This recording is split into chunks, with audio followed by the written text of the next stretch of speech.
OnePlus have been kicking up a storm this year with the OnePlus 8 and the OnePlus 8 Pro. They're still £700-800 phones, and while yes, they are cheaper than the offerings from the likes of Samsung and Apple, but the way OnePlus started, going back to their roots, they were the flagship killers for a budget price. They had the OnePlus 3T, started at £400, had the same specs as the Galaxy S7. That was £700, I think it was. And I think their newest phone, the OnePlus Nord, is one of their most important phones to date, and that's just because they're going back to their roots, and it's just OnePlus in a nutshell. It's a great phone, and it's a great price. So, do I think it's worth it? I'll be giving my first impressions on this video today, and I'll let you know.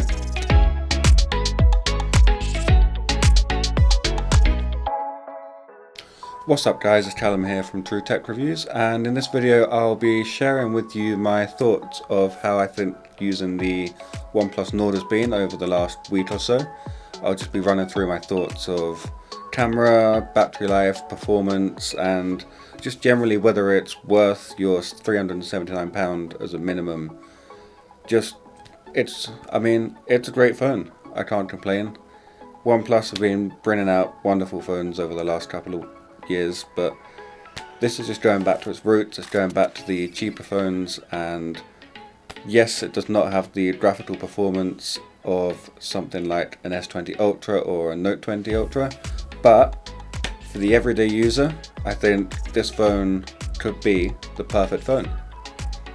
So if we start with things on the outside of the phone now, it's pretty different to what OnePlus have gone to in the past few years.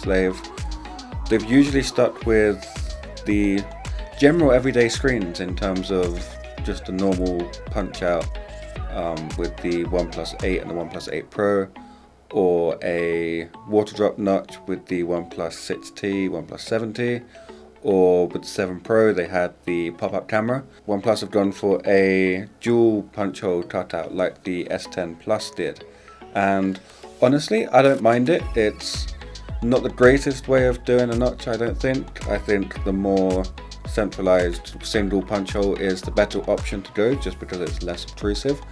But just based on using it throughout the last week or so, I'm not complaining. It's a great screen. The technology in general for the actual screen itself, it's still an AMOLED screen. It's a great AMOLED screen, to be honest. Brightness could be a little better.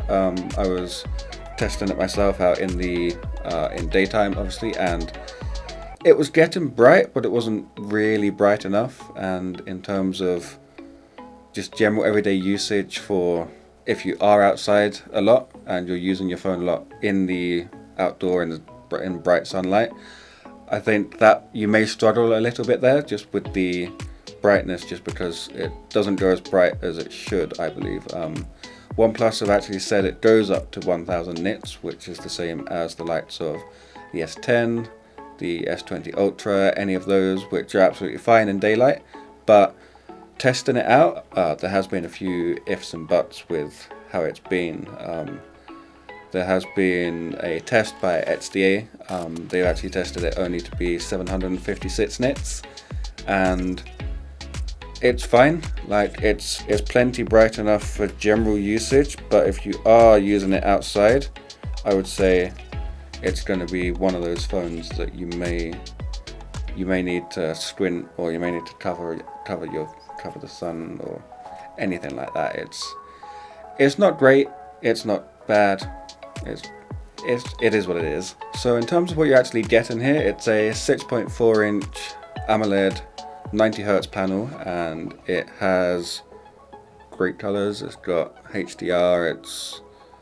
It's what people know from a OnePlus phone. It's a Samsung made panel, so it's great in terms of deep blacks, it's great in terms of color, it's great in terms of white balance. It's great. There's been a few issues on other people's devices that I've heard of, which apparently comes with OLED displays quite a lot, and that is the if you're in low brightness and you're in dark mode, there's some green and purple tinting, I've been lucky enough not to notice it yet, because I've been told once you notice it, you just want to try and not notice it, because otherwise you'll just see it all the time, whether it's really obvious or whether it's not obvious at all. It will just look really obvious once you've seen it once. So I've been lucky enough not to actually have that yet, but it's a great panel. It's 90 Hz fluid, just how it should be.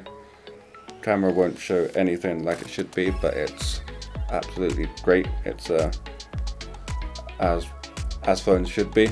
It's a great phone. It's a great display, especially for the price.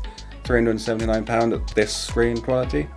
I'm not complaining at all. It's only 1080p, but again, I'm not complaining at all. I'd rather have 1080p 90 Hz, especially at this price point, because that way you can get a bit of a better battery life, and you're not really compromising on anything. I think Quad HD would have been nice, but that's pushing it for the price. So it's a great panel.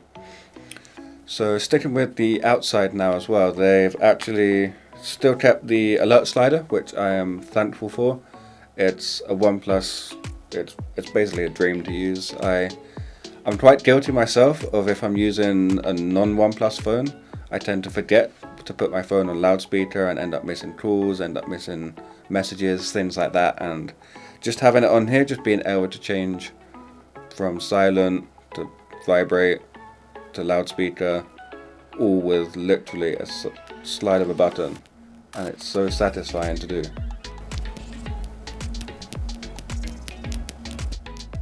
So satisfying. And yeah, it's great. Everyone who's used a OnePlus phone knows and loves it, and to be honest, it's probably one of the most underrated features on phones, just having an alert slider, and I think all phones really need to have it, because that way I would forget less, and it's just great. And it's also great as a fiddle toy. If you're not doing anything, if you're bored, just sit here, do this all the time. Feels cool, sounds cool, it's fun. So on the inside now, there's actually the Snapdragon 865G, which is a mid-range, upper to mid-range processor, and to be honest, it's great. It's not going to be as good as the likes of the Snapdragon 865 Plus, the Exynos 990. Just don't mention that processor. Never mention that processor. It's good. It's not going to be up there in terms of performance, in terms of having the 3D graphical performance side of things. So being able to run things like PUBG, being able to run things like Fortnite. The other thing is, what's it called? Driving game. It is Asphalt 9. There we are. Got there in the end. It still runs them. You'll just notice a few lags here and there with them, and this phone is £379. It's not really going to be made for those people who are going to be constantly playing games. Like the games I've got on here, I've got Alto's Adventure, I've got Momentum Valley 2. So the games I have are more minimalistic games versus the more graphical games. I've got Fortnite on here, I've got Asphalt 9 on here as well, just for the testing side of things. But in terms of just general usage of the gaming side of things, it's good. It's like I said, it's not going to be up there in terms of graphical performance, but in terms of general everyday performance, like the day-to-day tasks, texting, calling, everything like that, I've had my main SIM in this for the last week or so now, and no complaints whatsoever. Texting's been great, signal's been great. I've got a EE 5G SIM in here, and been able to get 5G in certain places. Here in the UK, it's not really optimized yet, so still our 5G speeds, at least around the areas that I'm in, aren't the greatest. But signal has been perfect, haven't had any issues with it whatsoever. So if we jump to the cameras now, there's something that I always question with these cheaper phones. Like, they just put quad cameras on there just to look good on the spec sheet, and it's kind of annoying. It's something that Like, if you're going to make a phone that's cheap and you're going to be putting money into putting these 2 megapixel macro cameras, these 5 megapixel depth sensors, just don't. Like, it's that simple. Just spend that money elsewhere on putting good vibration motors. Like, the haptics on here aren't particularly great. They do feel cheap, but like, if you're putting money into these 2 cameras that will pretty much do nothing, like a 2 megapixel macro camera, it's not going to do anything. If you compare it with the likes of a OnePlus 8 Pro, for example, yes, there's a price difference. I understand that, but that uses the main sensor for the macro shots, and it's just much more high quality. And like 2 megapixels, what is that going to do? It's nothing. It's pretty much useless. And the depth sensor, I mean, I've tried portrait mode shots with and without covering the depth sensor, and they look no different whatsoever. So from my side of things, from my testings, there's been no difference whatsoever. And I think I'd much prefer to have this with a dual camera setup, and then focus putting on that money towards something else in terms of vibration motor, in terms of dual speaker system. That's another thing. This phone only has single speaker, but if they had focused that money on these 2 cameras that don't really get used or effectively are useless to me, then they could have put in a dual speaker system, and that would be much more beneficial to me, especially when listening to music, watching films. Dear manufacturers, just stop putting these stupid 2 megapixel macro cameras, 5 megapixel depth sensors. Until you've worked out how to put good sensors in there, please just don't. It's much more beneficial, even for you guys, to just stop. It doesn't help, it doesn't do anything. But saying that, the main sensor and the ultra wide, they're decent. They're especially with the price. I've tried things like the A41, I've tried the A40 from Samsung, and those cameras are meh at best. And in terms of how these ones perform, they're great. The dynamic range is on point. The photos are sharp. They're obviously not up there with having the likes of the more expensive phones, OnePlus 8 Pro, the Samsung Galaxy S20 Ultra, though that camera isn't actually as good as it should be. But for the price, these are definitely great. And for the people who are buying this phone, I think what OnePlus have targeted this phone to, the people who they've targeted it to, are those who are coming from those cheaper, slower running Android phones, or their phones that are maybe a couple of years old now, maybe four years old, and they're looking to upgrade but don't want to spend £1,000 plus.